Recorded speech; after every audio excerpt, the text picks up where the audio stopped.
Proses pembelian Sukhoi Su-35 oleh Indonesia rupanya memancing amarah Amerika Serikat alias AS. AS melihat Indonesia tak boleh memiliki Su-35 apapun alasannya.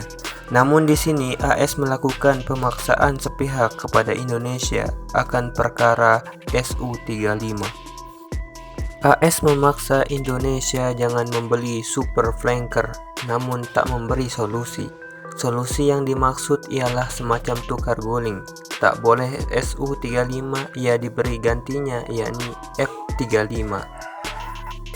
AS ogah memberi F-35 karena merasa Indonesia belum bisa mengoperasikannya. Menyoal mengoperasikan F-35 pasti Indonesia bisa karena uang untuk melatih ground crew dan pilot tempur pasti ada. Jadi alasan AS di atas tak sesuai dengan realita di lapangan.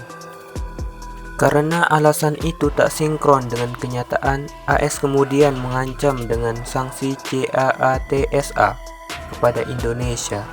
CAATSA nantinya akan dijatuhkan kepada Indonesia apabila Jakarta jadi membeli Su-35. AS kemudian membawa-bawa nama Rusia agar dasar alasannya melarang Indonesia lebih masuk akal, yakni AS ingin membendung pengaruh alutsista Rusia di Asia Tenggara termasuk ke Indonesia. Tapi alasan ini juga bisa dibilang tak masuk akal. Toh kenapa dahulu saat Indonesia membeli Su-27 atau 30 tak ada hal serupa seperti sekarang? Apalagi Indonesia juga saat ini membutuhkan tank amfibi baru dan membeli dari Rusia di mana tak ada halangan dari AS.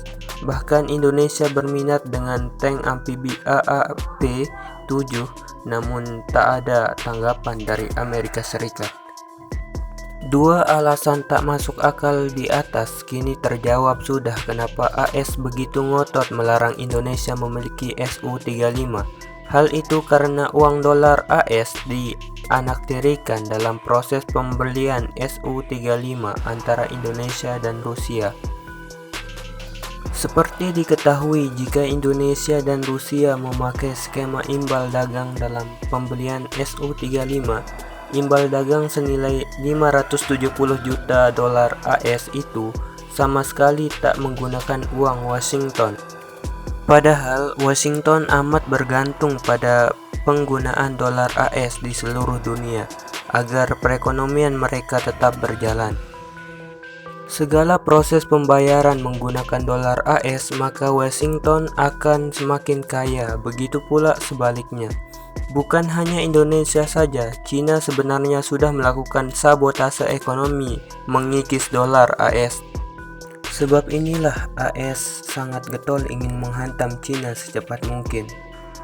Hal sama juga pernah dilakukan Libya pada rezim Muammar Gaddafi namun gagal.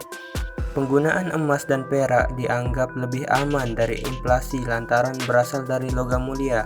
Hasilnya Libya digempur sampai rontok agar dolar AS tetap berdiri kokoh di Timur Tengah. Murkanya Amerika Serikat kepada Indonesia dan Rusia ini diungkapkan oleh Congress.gov yang merupakan situs resmi milik Kongres Amerika Serikat.